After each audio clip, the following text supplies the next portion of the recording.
Bismillahirrahmanirrahim. Assalamualaikum warahmatullahi wabarakatuh. Innal hamdalillah nahmaduhu wa nasta'inuhu wa nastaghfiruh wa na'udzu billahi min shururi anfusina wa min sayyiati a'malina. Man yahdihillahu fala mudilla lahu wa man yudlil fala hadiya lahu. وأشهد أن لا إله إلا الله وحده لا شريك له وأشهد أن محمدا عبده ورسوله لا نبي ولا رسول بعده اللهم صل وسلم وبارك وأنعم على عبدك ورسولك نبينا الكريم محمد وعلى آله وصحبه ومن سار على نهجه إلى يوم الدين أما بعد. Ikhwatal iman, para hadirin rahimani wa rahimakumullah.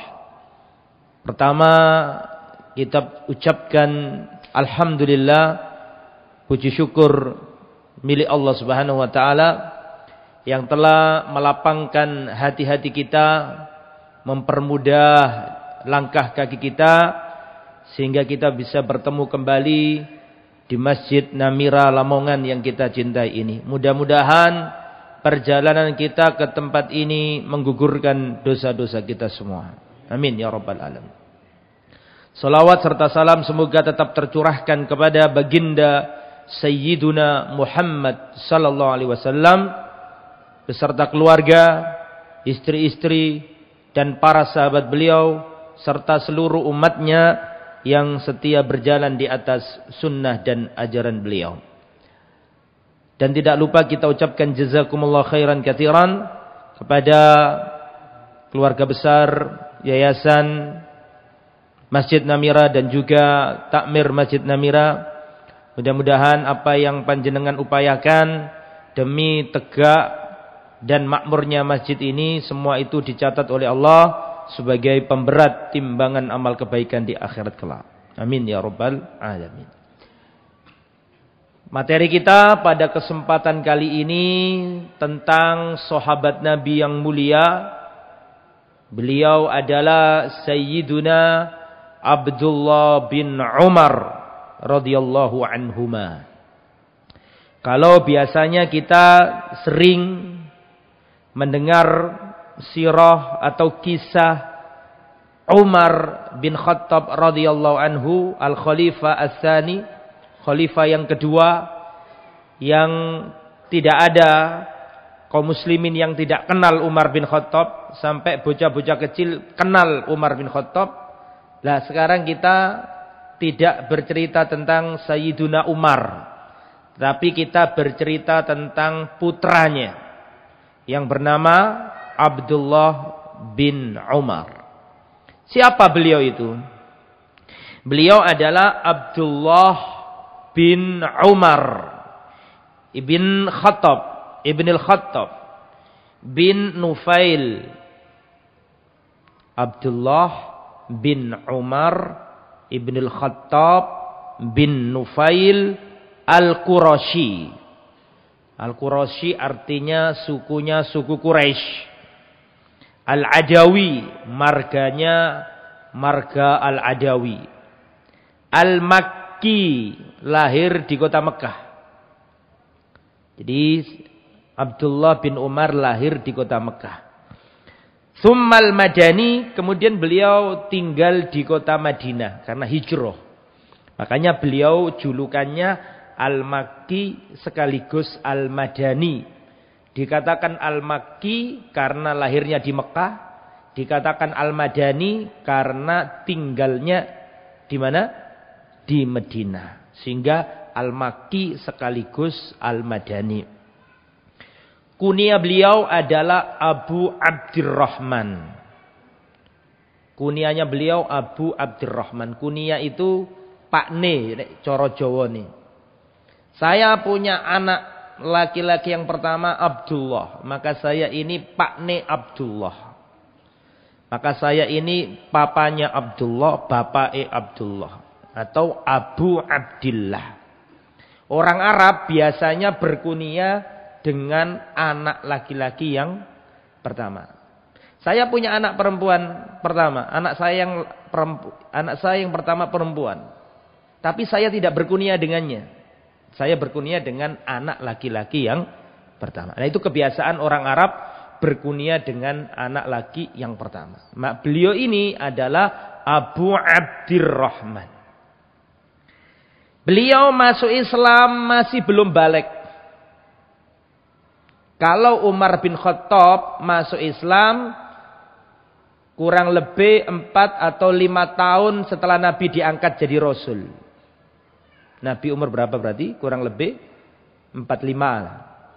Tapi Umar sama Nabi umurnya selisih jauh. Umar lebih muda. Lah, Abdullah bin Umar ini masuk Islam belum balik. Belum balik. Kemudian setelah masuk Islam ikut hijrah bersama ayahnya ke kota Madinah. Kemudian pada tahun 2 Hijriah terjadi perang Badar. Itu umurnya Abdullah bin Umar masih bocah. Dikatakan umur beliau pada waktu itu masih kurang lebih 13 tahun. Ya, masih berapa? 13 tahun. Beliau datang ke Nabi ingin ikut perang Badar. Tapi ditolak sama Nabi Muhammad SAW karena umur beliau masih apa? Kecil. 13 tahun ya berarti SD kelas 6 utawa SMP kelas 1 ikut perang Badar. Tidak diperbolehkan Rasulullah SAW. Kemudian selanjutnya beliau juga ingin ikut perang Uhud.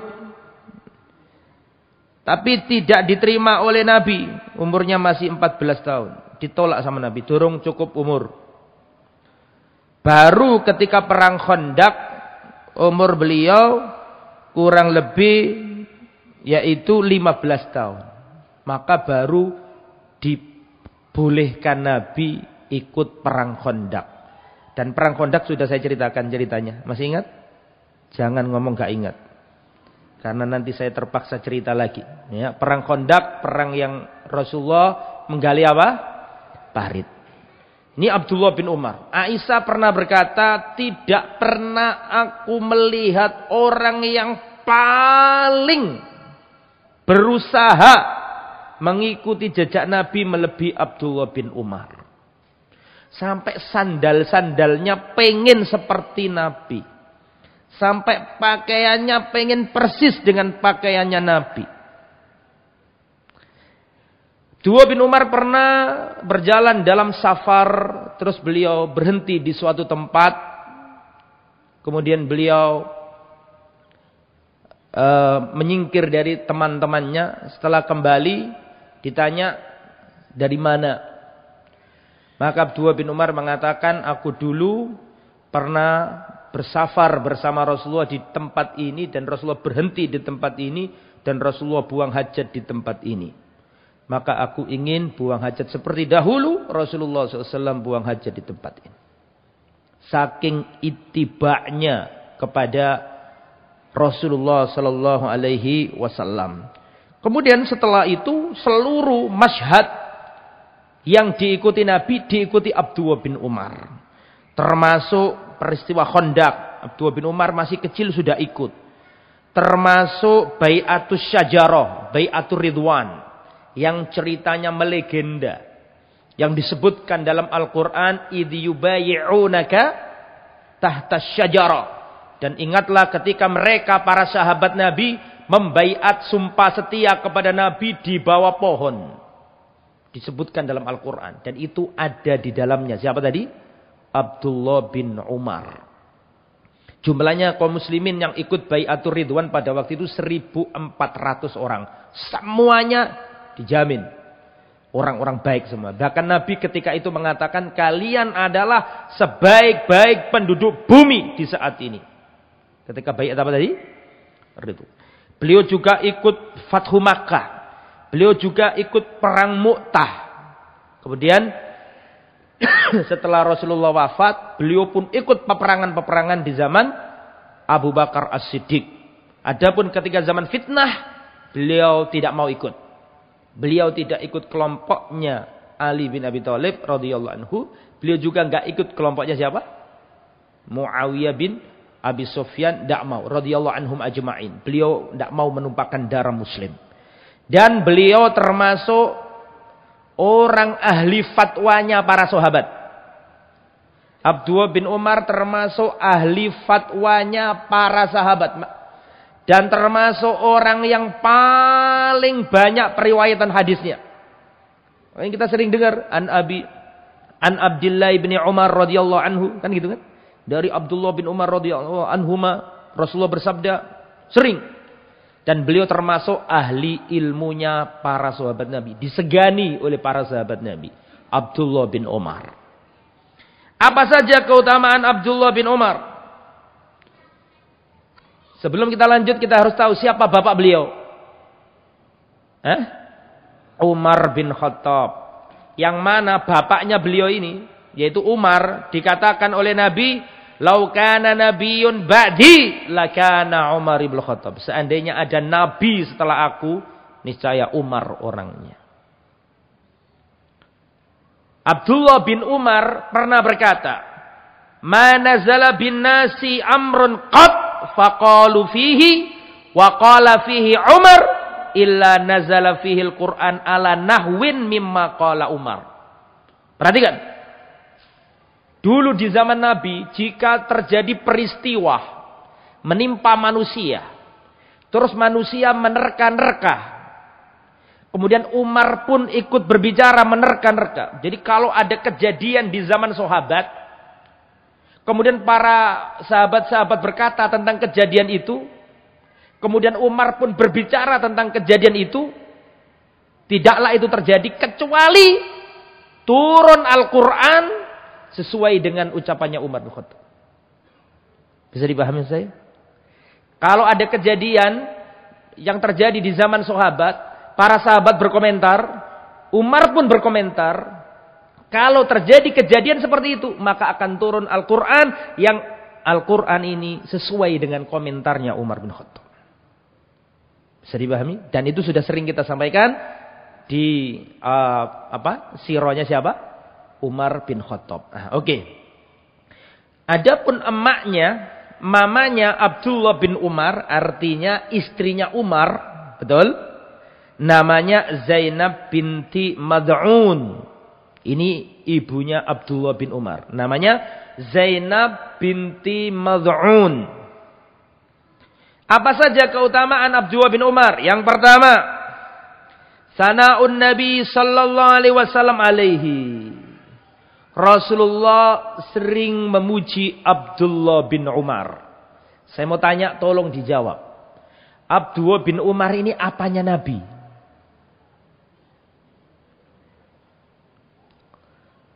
Tolong dijawab. Abdullah bin Umar ini apanya Nabi? Sahabat Nabi. Ya mesti gak usah diomong no kalau sahabat Nabi itu. Beliau ini adalah iparnya Nabi. Betul nggih? Kenapa kok iparnya Nabi? Karena Abdullah bin Umar ini punya saudari namanya Hafsah binti Umar. Betul? Hafsah dinikahi Nabi. Abdullah bin Umar ini kalau ada peristiwa yang aneh atau ada kejadian yang aneh, tanya Mbak Yunya. Tanya saudarinya, "Wahai saudariku, seperti ini hukumnya bagaimana?" Hafsah menjelaskan, karena Hafsah langsung menimba ilmu dari siapa? Loh, Abdullah bin Umar juga menimba ilmu dari Rasul. Tapi ada hal-hal tertentu yang diketahui Hafsah karena satu rumah, tapi tidak diketahui oleh siapa? Abdullah bin Umar. Jadi Rasulullah sering memuji Abdullah bin Umar. Yaqulu Ibnu Umar berkata, "Kana ar-rajulu fi hayatin Nabi sallallahu alaihi wasallam idza ra'a ru'ya qassaha ala Rasulillah." Dahulu seseorang di zaman Nabi jika bermimpi di malam hari, maka pagi hari atau siang harinya dia datang ke Nabi dan menceritakan mimpinya. Fatamannaitu an ara ru'ya fa aqussaha ala Rasulillah. Maka aku berharap, aku bermimpi Terus mimpiku nanti tak bawa ke Nabi.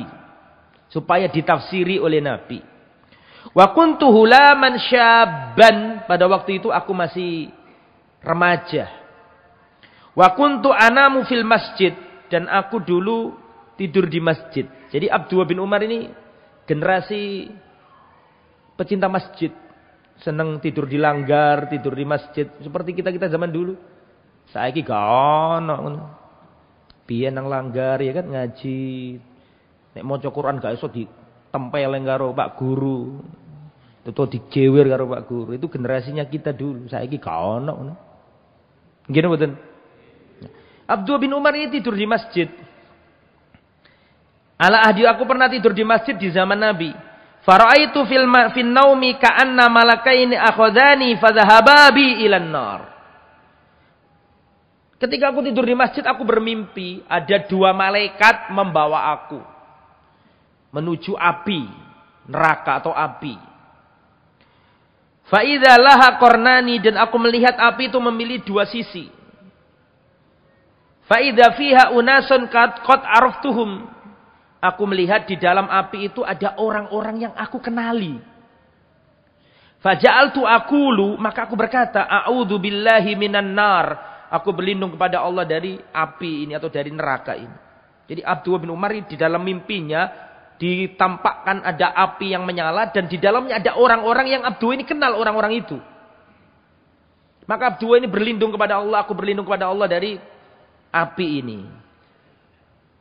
Kemudian ikhwatal iman, datanglah malaikat yang lain berkata, la takhaf, atau lam tura, jangan takut. Atau iya, faqasastuha ala Hafsa. Maka mimpiku tadi tak ceritakan Hafsa. Siapa Hafsa ini? Mbak Yunya Abdullah bin Umar. Faqasatha Hafsah ala Rasulillah. Maka Hafsah pun cerita ke Nabi. Wahai Rasulullah, adikku itu mimpi. Abdullah bin Umar masih kecil, mimpi begini. Bagaimana ini ya Rasulullah? Maka kata Rasul, ni'mar rajul Abdullah. Sebagus-bagusnya lelaki adalah Abdullah. Abdullah siapa maksudnya? Abdullah bin Umar. Lau kana yusalli minal lail, seandainya dia mau sholat malam. Wa kana ba'du la yanamu minal lail illa qalila. Semenjak kejadian itu Abdullah bin Umar tidak tidur malam kecuali sedikit, selalu sholat malam. Dan Rasulullah pernah mengatakan, inna Abdullah rajulun saleh. Sesungguhnya Abdullah adalah lelaki yang saleh. Sering Rasulullah memuji Abdullah bin Umar. Yang nomor 2. Wa min manakibihi qurbuhu minan nabi wa intifa'uhu minhu. Termasuk keutamaan Abdullah bin Umar adalah kedekatannya dengan Nabi. Cidek, parek karo Nabi. Yaqulu Ibnu Umar, Abdullah bin Umar pernah berkata, akhadha Rasulullah bimangkibi, Rasulullah pernah memegang pundakku. Kemudian Rasulullah menasihati aku, kun fid dunya ka'annaka gharib au abiru sabilin. Abdullah, jadilah di dunia ini seperti orang asing.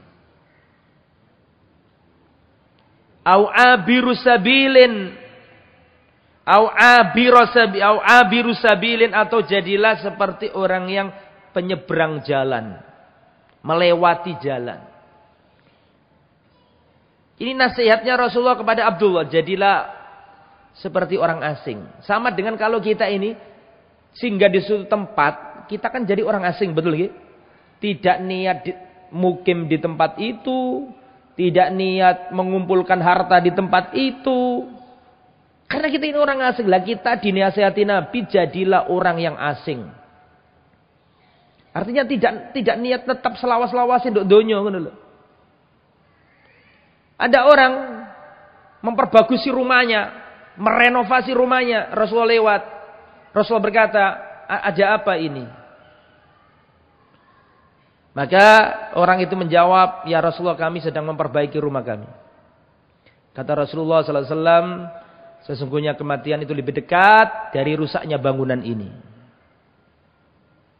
Sekarang ini Bapak Ibu tahun 2023, betul? Betul? Dan pada tahun 2123 100 tahun yang akan datang yang sekarang ada di Masjid Namiro insya Allah sudah mati semua. Rumahmu sudah bukan milikmu. Harta-hartamu bukan menjadi milikmu. Namamu akan dihapus dari data. Engkau menjadi orang yang lupa dan dilupakan. Wallahi seandainya kita tahu betapa cepat manusia melupakan kita setelah kematian kita, niscaya kita hidup hanya untuk Allah Subhanahu wa taala. Dan ini sering saya sampaikan. Kalau kita mati ini, yang pertama kali hilang dari kita adalah nama kita. Kalau ada Pak Ahmad mati sekarang ini wafat, orang-orang akan mengatakan, gimana? Ahmad sudah dibawa ke rumah. Tidak ada orang ngomong kayak gitu. Mesti orang akan mengatakan, gimana jenazahnya sudah dibawa pulang belum? Ketika Ahmad sudah wafat, terus dimandikan, tidak ada orang mengatakan, gimana Pak Ahmad sudah dimandikan belum? Tidak ada. Semua orang akan mengatakan, gimana jenazahnya sudah dimandikan? Kamu mati, namamu langsung hilang. Kamu mati, namamu akan dilupakan orang. Maka hiduplah untuk Allah. Jangan hidup untuk manusia. Kadang-kadang hidup susah itu nuruti gengsi, Pak. Urip itu yang penting cocok gelek ridhone Allah. Ojo ngreken menungso. Yang membuat kita sengsara itu kadang-kadang mengutamakan pandangan manusia. Makanya nasihatnya Rasulullah kepada siapa tadi? Abdul Umar, jadilah orang asing. Rasulullah mengatakan, bada al-islamu ghariban wa sayaudu ghariban kama bada. Islam datang dalam keadaan asing. Kabeh wong nyembah patung, Islam nyembah Allah. Kaum muslimin nyembah Allah. Asing, gak lumrah, gak wajar. Orang-orang wanita kafir jahiliyah telanjang, perutnya kelihatan, Islam datang menutupi aurat-aurat mereka. Gak lumrah. Asing, aneh, gak wajar, gak seperti masyarakat yang lain. Islam datang dalam keadaan asing, wasayaudu ghariban kama bada'a. Dan Islam di akhir zaman akan kembali asing. Wong sing jilbaban ya mek titik, wong sing gelem nang masjid ya mek titik. Wong sing jejeg ikut aturan Nabi ya tambah titik. Islam datang dalam keadaan asing dan Islam akan menjadi asing. Apa kata Nabi? Fatuba lil ghuraba. Maka beruntunglah orang-orang yang asing. Apa orang yang asing itu ya Rasulullah? Orang yang asing adalah orang yang baik sedikit di tengah-tengah orang rusak yang banyak. Jadilah orang asing. Kabeh gak sholat jamaah sampean sholat jamaah dewe. Jadilah orang asing, kabeh suka rasan-rasan sampean gak gelem rasan-rasan. Jadilah orang asing, kabeh wong gak gelem jilbaban sampean jilbaban. Ibu-ibu maksudnya, bapak-bapak ojo jilbaban. Asing. Itu wasiatnya siapa tadi? Jadilah orang asing. Asing berarti gak niat netep saklawasin nduk donya ini. Ngoten nggih? Cetok, jelas? Terus nomor berikutnya yang menunjukkan masih poin nomor 2 apa tadi? Kedekatan siapa? Abdullah bin Umar dengan Rasul. Masih nomor 2 toh? Abdullah bin Umar pernah berkata bahwa beliau mendengar Rasulullah bersabda, "Mahakum ri'in muslimin lahu syai'un yusi fihi yabitu lailataini illa wa wasiyatu maktubatun indah." Perhatikan, penting ini. Tidak berhak seorang muslim yang memiliki sesuatu, memiliki harta, kecuali wasiatnya harus, tidak boleh seorang muslim yang memiliki harta, kemudian dia tidur 2 malam, kecuali wasiatnya harus ditulis di sisinya. Saya ulangi ya. Tidaklah seorang muslim memiliki harta, tidak boleh tidur 2 malam sekalipun, kecuali wasiatnya harus ditulis di sisinya. Sampeyan punya harta, kudu duwe wasiat. Ojo turu kecuali duwe wasiat. Apalagi sing sugih-sugih, apalagi sing pengusaha, duwe utang, duwe piutang, duwe kunduk kene, duwe kunduk kene, utang kunduk kene, utang kunduk kene, terus bisnismen kaya raya, tidak boleh tidur 2 malam pun kecuali wasiatnya harus ditulis. Sing sugih-sugih wis duwe wasiat, ojo turu ya dina iki, tulis wasiat. Ya. Wasiat takwa, wasiat harta, itu penting ya. Kalau aku mati nanti doakan aku, dan seterusnya yang baik-baik doanya. Kata Abdullah bin Umar, tidaklah berlalu 1 malam pun ketika aku mendengar itu dari Rasulullah, kecuali langsung tidaklah aku tidur kecuali wasiatku ada di sisiku. Tadi kan saya katakan, Aisyah berkata, tidak pernah aku melihat seorang laki-laki yang paling genggam aturannya Nabi melebihi siapa? Abdullah bin Umar. Dan masih banyak kisah-kisah yang lain.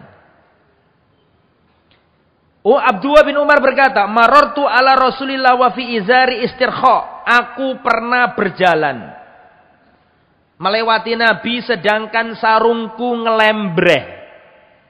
Ngerti ngelembreh? Ngelembreh bahasa Lamongan ya. Ngelembreh itu delewer lah iler, Pak. Ngelembreh, ngerti ngelembreh? Ya. Aku pernah berjalan melewati Nabi sedangkan sarungku ngelembreh, menjulur ke tanah atau menjulur di bawah mata kaki. Faqala, maka Rasulullah berkata, ya Abdullah, irfa izarok. Wahai Abdullah, angkat sarungmu di atas mata kaki. Enggak ono Abdullah bin Umar ngomong ini. Ya Rasulullah, aku enggak sombong kok. Abdullah bin Umar enggak pakai ngomong ngono. Langsung taat. Enggak pakai sombong, enggak sombong, urusan nomor loro. Sing penting Rasulullah ngongkon apa? Angkat pakaiannya, diangkat sama Rasul. Nek sampean salat, sarungnya diangkat, mata kakinya harus apa? Kelihatan. Rasulullah kalau sholat tidak, Rasulullah sholat dan tidak sholat. Rasulullah tidak pernah berpakaian menutupi mata kaki. Kulo niki nyampe no hadis, sampean setuju alhamdulillah. Nek sampean gak setuju ya kudu setuju. Ya. Nah, karena penting itu, Pak. Rasulullah SAW tidak pernah menutupi mata kakinya. Apalagi dalam apa? Sholat. Nomor 3. Wa min manaqibihi radhiyallahu anhu annahu kana katsirul buka min khasyatillah. Abdullah bin Umar ini termasuk orang yang gampang nangis saking takutnya kepada Allah Subhanahu wa taala. Kana Ibnu Umar idza qara'a hadhil ayah. Dahulu Abdullah bin Umar kalau membaca surat ini, kalau membaca ayat ini, alam yakni lilladzina amanu an takhsha'a qulubuhum li dzikrillah.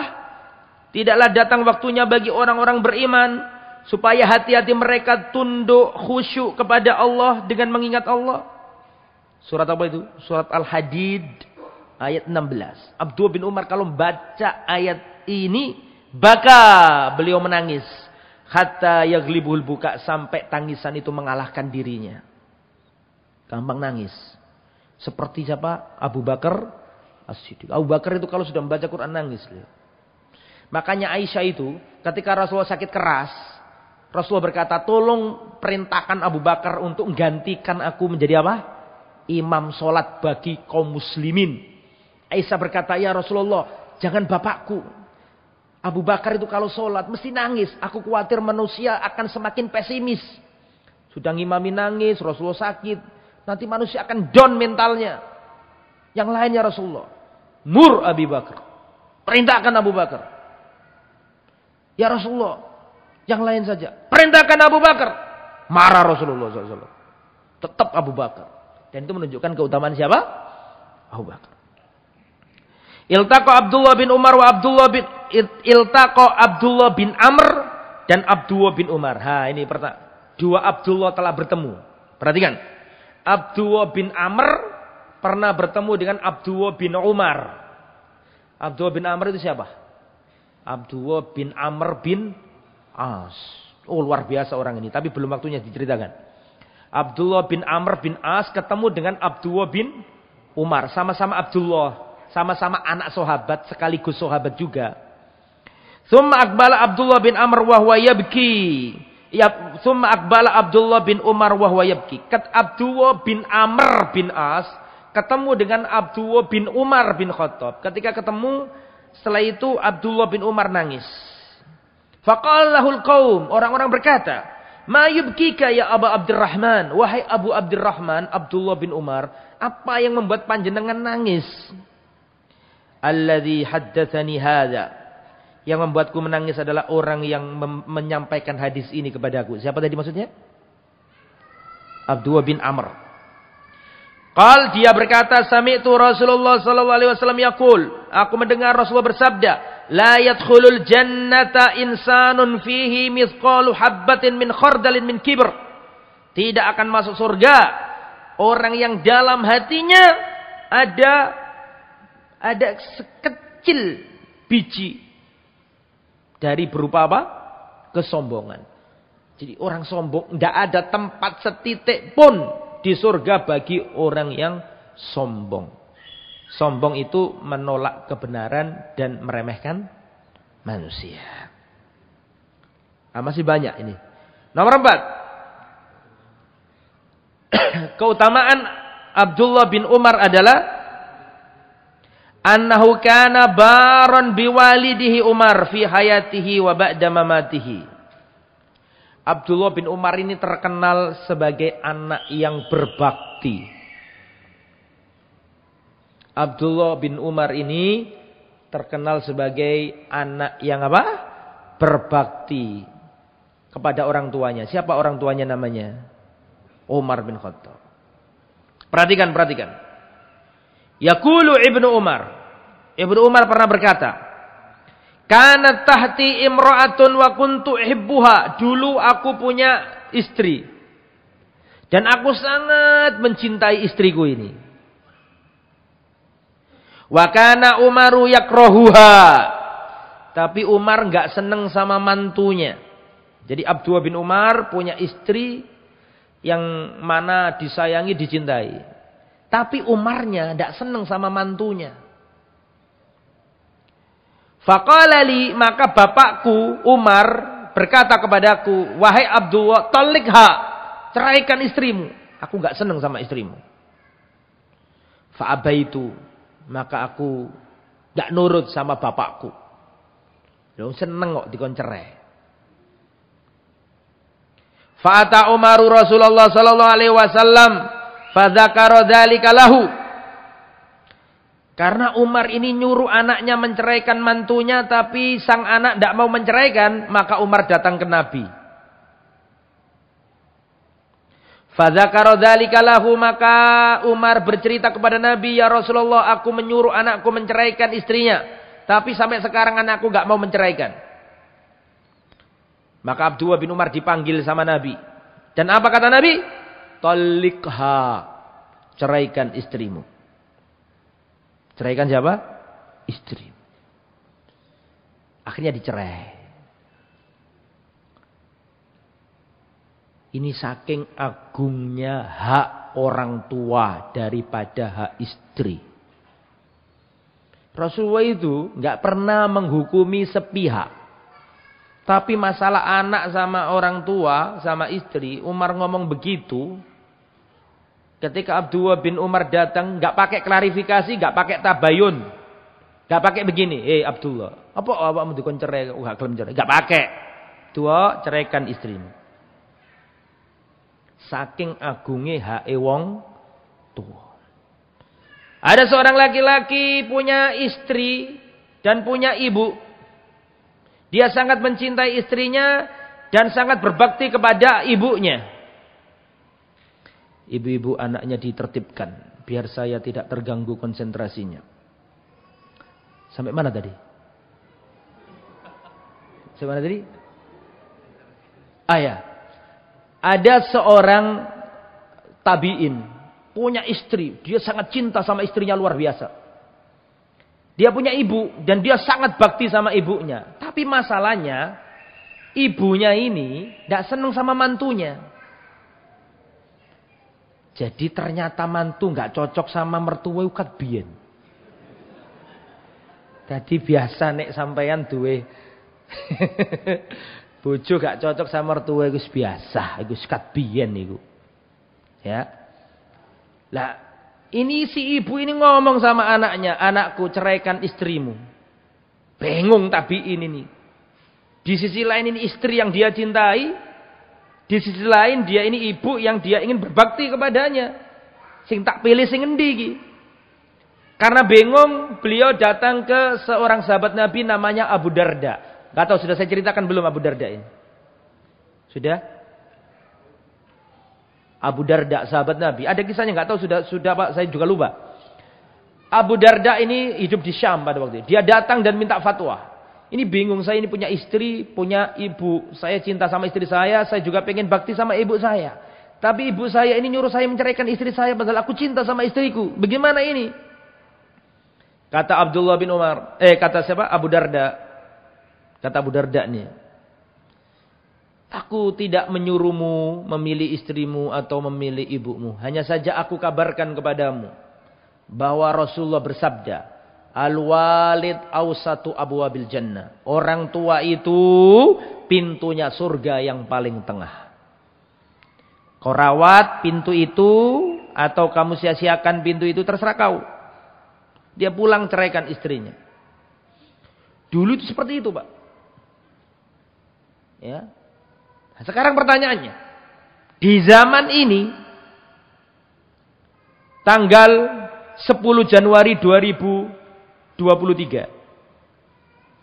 Sampean, mas-mas atau mbak-mbak disuruh bapaknya ceraikan istrimu atau mbak-mbak minta cerai kepada suamimu. Zaman ini wajib dituruti tidak? Wajib ditaati enggak bapaknya?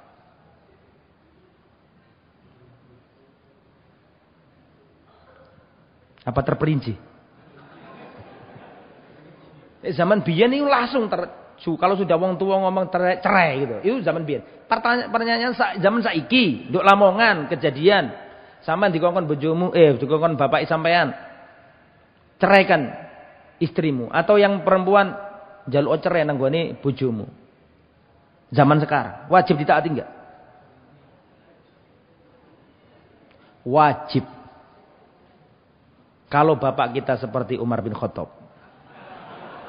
Dan wajib kalau bapak kita seperti Abu Darda. Masalahnya bapak kita duduk Umar bin Khattab, sahih. Tapi intinya di sini Abdullah bin Umar akhirnya tunduk. Kemudian ikhwatal iman rahimani wa rahimakumullah. Lamma nama Umar fi firasil maut, ketika Umar berada di pembaringan menjelang kematian. Umar bin Khattab sebelum wafat. Umar kan dulu saya ceritakan di tempat ini. Umar ditusuk oleh Abu Lu'lu'a al-Majusi. Bersimbah darah. Dan sudah sering saya ceritakan. Aku nggak mau cerita lagi. Ketika hampir wafat. Umar berkata. Ya Abdullah bin Umar. Undur ma alaiya minad dain. Wahai anakku Abdullah. Tolong lihatan utangku. Ini khalifah loh. Pemimpin dunia Islam. Menaklukkan Romawi dan Persia. Dia ngomong sama anaknya. Wahai anakku. Hitungan utangi bapak. Duwe utang Umar ya. Dan ini juga perhatiannya para salaf terhadap utang piutang. Hati-hati sing diutang. Saurono. Ustadz modelnya diutangi wong. Ndak. Ini gak ada hubungan karo aku. Perhatikan. Ayat terpanjang dalam Al-Quran perhatikan surat terpanjang dalam Al-Quran surat Al-Baqarah. Dan ayat terpanjang dalam Al-Quran ayat tentang utang piutang. Dan ini sudah sering saya sampaikan. Ya ayyuhalladzina amanu idza tadayantum bidainin ila ajali musamman faktubu. Wahai orang yang beriman, jika kamu bermuamalah dengan sistem tidak tunai, utang piutang, maka catatlah itu satu ayat, satu halaman penuh. Jadi ayat terpanjang di dalam Al-Quran bukan tentang sholat, jihad, sholat, zakat, tidak. Tapi ayat terpanjang di dalam Al-Quran tentang apa? Utang piutang. Makanya Umar nih sebelum wafat mikiri utangnya. Kullu nafsin mu'allakun bidainihi. Atau kama qala sallallahu alaihi wasallam. Setiap jiwa tergantung dengan utang piutangnya. Ada orang, Rasulullah sallallahu alaihi wasallam ada di Madinah, didatangkan jenazah kepada Nabi. Ya Rasulullah, ini ada jenazah, tolong disolati. Nabi enggak takon sapa iki, enggak takon. Jabatannya apa? Enggak takon. Dari suku ndi? Enggak takon. Sing ditakoni Nabi apa? Diutang apa ndak? Punya utang enggak dia? Oh, enggak punya ya Rasulullah. Disolati sama Nabi. Datang jenazah yang nomor 2. Didatangkan maksud saya. Kalau datang bahaya. Didatangkan jenazah yang nomor 2. Ya Rasulullah, tolong sholli alaihi. Monggo disolati ya Rasulullah. Kata Nabi, alaihi dain, apakah dia punya utang? Nggih. Dia punya utang ya Rasulullah. Terus dia punya harta warisan yang akan digunakan melunasi utangnya. Nggih, punya ya Rasulullah. Disolati sama Nabi. Didatangkan jenazah yang nomor 3. Sholli alaihi ya Rasulullah. Tolong disolati ya Rasulullah. Apakah dia punya utang? Punya ya Rasulullah. Apakah dia punya warisan untuk melunasi utangnya? Enggak punya ya Rasulullah. Shollu ala sahibikum. Kalian solati jenazah ini. Nabi tidak mau nyolati. Kan ya cuk macam-macam masalah utang-utang itu. Ya, hati-hati masalah utang itu. Dan tidak ada hutang yang tidak terlunasi. Perhatikan saya. Tidak ada hutang yang tidak terbayar. Tidak ada hutang yang tidak terlunasi. Pasti terlunasi. Gak di dunia, pasti di akhirat. Allah gak pernah lali. Wonge lali, gak usah dibayar, gak apa-apa. Dikira Allah lali. Tetap kamu pasti bayar. Gak di dunia, di akhirat. Lah di akhirat gak ada dolar. Gak ada rupiah.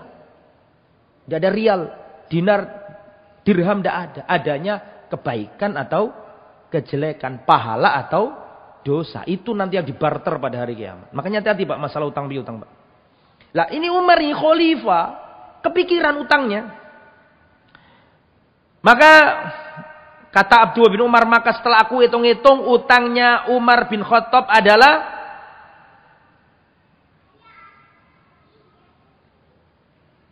berapa ini? 86.000. Gak diterangkan di sini dirham apa dinar, wallahu alam. 86.000. Ya. Kata Umar, in waffa lahu malu ali Umar fa'adhi minal amwalihim. Kalau harta dari keluarganya Umar bin Khattab mencukupi untuk bayar utang, lakukanlah wahai anakku. Kalau ternyata enggak mampu, maka mintalah Bani Adi bin Ka'ab, marganya dia. Kalau enggak cukup juga, mintalah suku Quraisy. Jangan minta selain mereka. Kemudian akhirnya Abdullah bin Umar melunasi utang-utang ayahnya. Ketika Umar bin Khattab hampir wafat, Umar ini pengen dikubur di samping Rasulullah dan Abu Bakar. Perhatikan saya. Rasulullah dimakamkan di kamarnya Siti Aisyah. Betul? Betul apa enggak? Abu Bakar wafat. Abu Bakar dimakam di kamarnya Rasulullah, kamarnya Aisyah. Makanya Aisyah itu, Rasulullah dikubur di situ, Aisyah masih hidup. Maka di kamarnya Aisyah itu ada kuburannya Nabi. Ketika bapaknya wafat, Abu Bakar dikubur di situ juga. Innama huwa zauji wa innama huwa abi. Ini adalah suamiku, ini adalah bapakku. Meskipun di kuburan. Nah, maka Aisyah ini ya buka baju, maksudnya kelihatan auratnya, buka rambutnya, nggak ada masalah. Tapi nanti ketika Umar bin Khattab dikubur di situ, padahal di kuburan itu Aisyah nggak pernah lepas jilbab, karena ada kuburannya Umar bin Khattab. Meskipun pakai apa? Sater.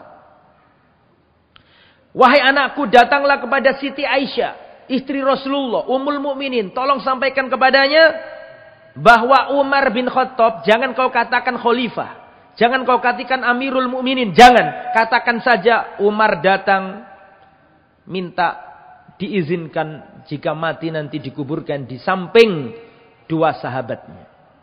Jelas ya? Maka Abdullah bin Umar datang ke, nurut pokoknya. Abdullah bin Umar tidak pernah bantah Umar. Kecuali tadi masalah zauja tadi, tapi itu pun langsung dituruti. Maka Abdullah bin Umar datang, wahai Ummul Mukminin, istrinya orang beriman, mohon maaf, ibundanya orang beriman, sesungguhnya Umar bin Khattab mengucapkan salam, dia minta izin kepadamu untuk dikubur di samping kedua sahabatnya. Kata Aisyah, kuntu uriduhu li nafsi, aku berkeinginan kalau aku mati nanti dikubur di tempat itu. Tapi karena khalifah menginginkannya, maka aku relakan hakku. Maka Abdullah bin Umar datang menyampaikan cerita itu kepada bapaknya. Nurut. Kemudian kata Utsman bin Affan, ana akhirukum ahdan bi Umar. Aku adalah orang yang paling terakhir tahu bagaimana wafatnya Umar bin Khattab. Siapa yang ngomong kayak gini? Utsman bin Affan ketika Umar di ujung kehidupan, ujung kematian ini. Utsman berkata, ana akhiru ahdan bi Umar. Aku adalah orang yang terakhir menjumpai Umar sebelum wafatnya. Wa dakhaltu alaihi wa rasu fi hijri ibnihi Abdullah. Aku masuk ke ruangannya Umar sedangkan Umar sudah payah kondisinya. Aku melihat kepalanya Umar ada di pangkuan Abdullah. Berarti yang ngawal Umar sampai wafat siapa? Jadi Umar ini wafat, kepala beliau yang mulia ada di pangkuannya Abdullah bin Umar. Kemudian Umar berkata, kemudian Umar berkata, "Dhaqaddi bil ard."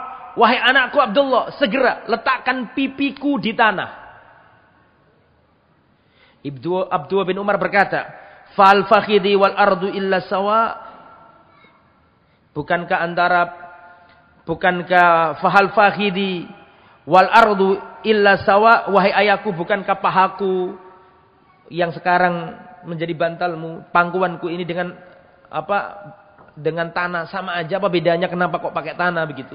Bukankah pahaku atau pangkuanku lebih empuk untukmu? Maka Umar berkata, "Dhaqaddi bil ard." Segera letakkan pipiku di tanah. Kedua kali sampai 3 kali. Kemudian setelah itu diletakkanlah pipinya Umar ini di mana? Di tanah. Siapa yang meletakkan? Abdullah bin Umar. Ketika pipinya Sayyiduna Umar diletakkan di tanah, maka Sayyiduna Umar berkata, "Waili wa waila ummi in yaghfirillah li." Ketika pipinya Umar diletakkan di tanah, beliau berkata, "Celakalah aku dan celakalah ibuku seandainya Allah tidak mengampuni dosa-dosaku." Jadi Umar ini gak pede. Beda mbek sampean-sampean, mbek aku bareng. Oh, wede masuk surga. Ini orang dijamin masuk surga. Nabi berkata, Umar fil jannah, Umar masuk surga. Penakluk Persia, Al-Faruq, pemimpin yang adil. Wah, luar biasa. Enggak cukup waktu 1 jam untuk menerangkan Umar. Itu masih gelisah. Masih ingat enggak kisahnya Umar bin Khattab dengan Hudzaifah ibnul Yaman? Umar takut. Beliau termasuk orang apa? Munafik, masih ingat? Bagaimana takutnya Umar ini. Bahkan menjelang kematiannya beliau mengatakan, celakalah Umar sekiranya Allah tidak mengampuni dosanya. Gelisah, takut, khauf, khasyah, tunduk patuh takut pada Allah Subhanahu wa taala. Ini para sahabat padahal beliau dijamin masuk surga. Rasulullah pernah berkata, "Aku melihat istana di dalam surga." Terus aku tanya, "Ini istana miliknya siapa?" Maka orang itu berkata, miliknya Umar bin Khattab. Dan itu disampaikan ke Umar. Dan Umar tahu itu.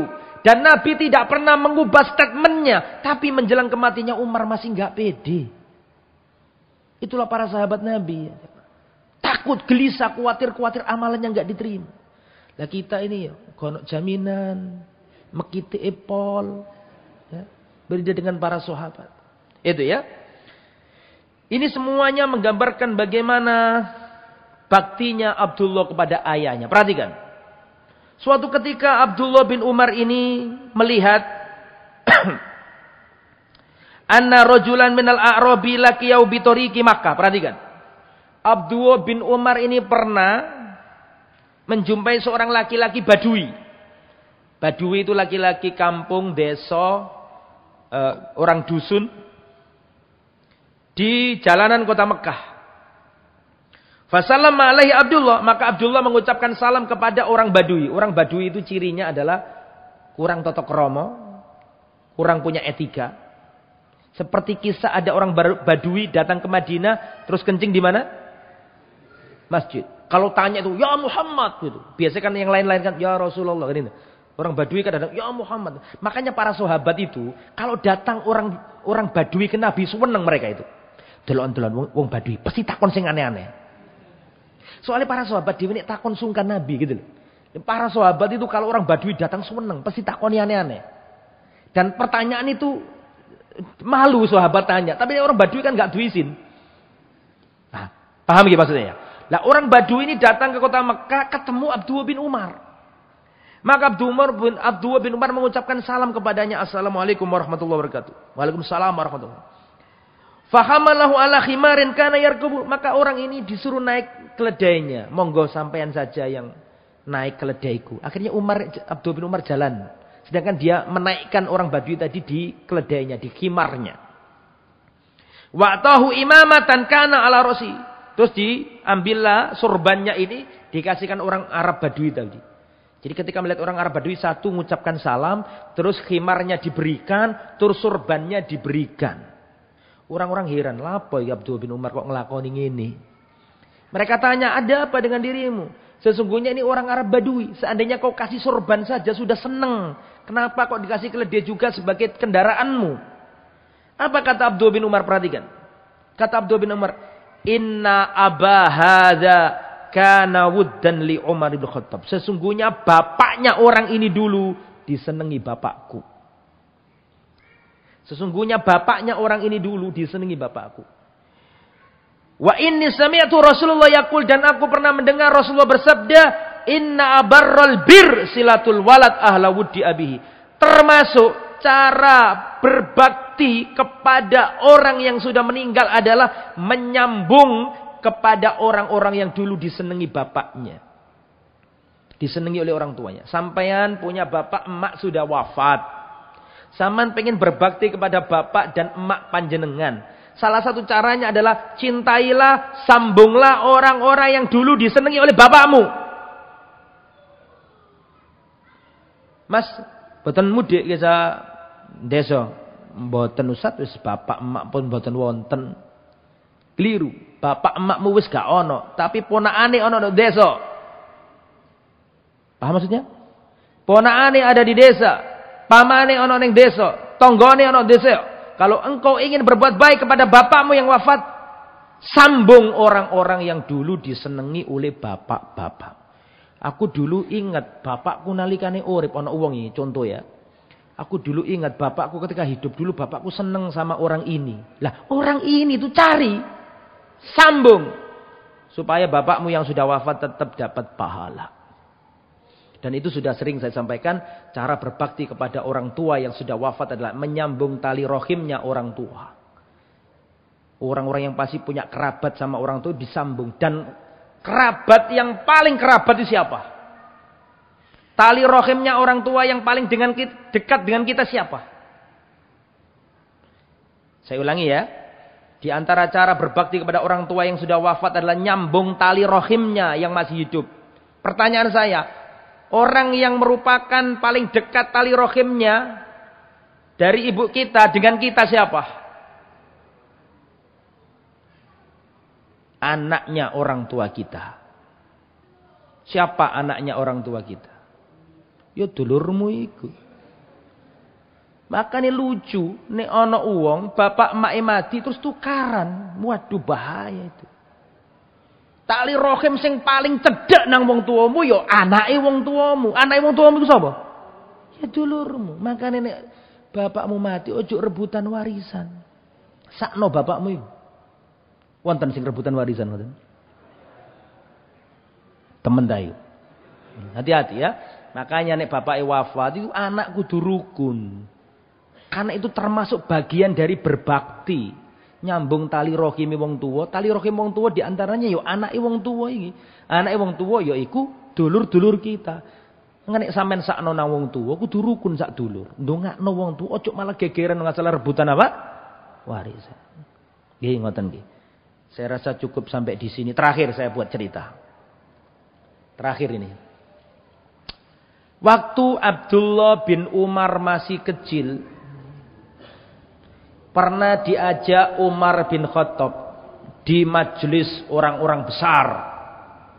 Waktu Abdullah bin Umar masih kecil, dibawa Umar bin Khattab di majelisnya orang-orang besar. Ada Abu Bakar, ada Rasul, ada pendekar-pendekarnya sahabat. Abdullah bin Umar masih kecil. Terus Rasulullah itu ngomong seperti ini.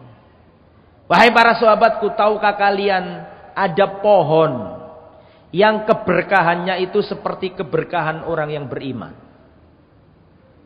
Para sahabat mencoba menjawab. Yang satu mengatakan pohon ini. Yang satu mengatakan pohon ini. Yang satu mengatakan pohon itu. Itu Abdullah bin Umar itu masih kecil, tahu jawabannya.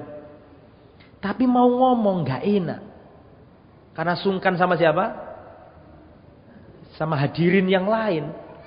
Wong-wong gede kabeh sik cilik gak wani jawab. Karena gak ada yang bisa jawab, akhirnya Rasul berkata, "An-nakhlah." Kurma. Kurma. Dan memang kurma itu gitu. Kurma itu adalah pohon yang tidak pernah menggugurkan daunnya. Kurma itu pohon yang tidak pernah menggugurkan apa? Daunnya. Artinya apa? Selalu memberikan keteduhan bagi orang yang datang kepadanya. Kurma itu bisa dimakan di segala musim. Betul? Di Arab Pak, meskipun musim dingin, musim panas, musim semi, tetap ada kurma. Jangankan di Arab, di Ampel lo gak pernah habis. Ampel lo padahal itu. Kurma itu berkah. Nah kebanyakan ya penjual-penjual ya non muslim. Sampai kok gak, kenapa sih ya di Islam itu kok gak Ramadan terus? Karena mereka untung terus karena jual kurma. Berkah. Lah kurma ini juga kokoh batangnya.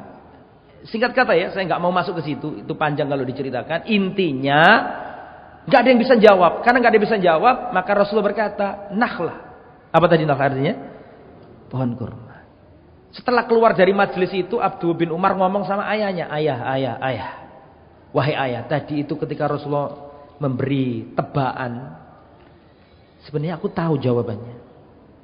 Tapi aku malu untuk menjawabnya karena banyak orang-orang senior di situ.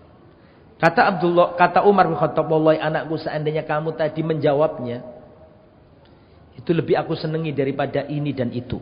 Artinya, senangi bapak mesti bangga karo anak. Itu yang bisa disampaikan. Masih ada banyak cerita-cerita yang lain, tapi yo nggak iso kabeh dididik. Yang penting kita tahu siapa tadi? Abdullah bin Umar. Semoga apa yang disampaikan bermanfaat dan semoga kita bisa meneladani para sahabat Nabi. Mereka adalah manusia yang Allah turunkan ayat memuji mereka. Bagaimana bunyinya? Was-sabiqunal awwalun minal muhajirin wal ansar walladzina taba'uuhum bi ihsan radhiyallahu anhum wa radu'an. Dan orang-orang yang terdahulu masuk Islam dari kalangan muhajirin dan ansar, serta orang yang mengikuti mereka dengan baik. Ingat yang terakhir nomor 3 tadi, dan orang-orang yang mengikuti mereka dengan baik. Kata Allah, radhiyallahu anhum, Allah ridho kepada mereka. Lah, mudah-mudahan kita termasuk orang-orang yang bisa mengikuti para sahabat sehingga mendapatkan keridhaan Allah Subhanahu wa taala. Semoga yang disampaikan bermanfaat. Kita tutup dengan bacaan kafaratul majlis. Subhanakallahumma bihamdika asyhadu an la ilaha illa anta astaghfiruka wa atubu ilaik. Wassalamualaikum warahmatullahi wabarakatuh.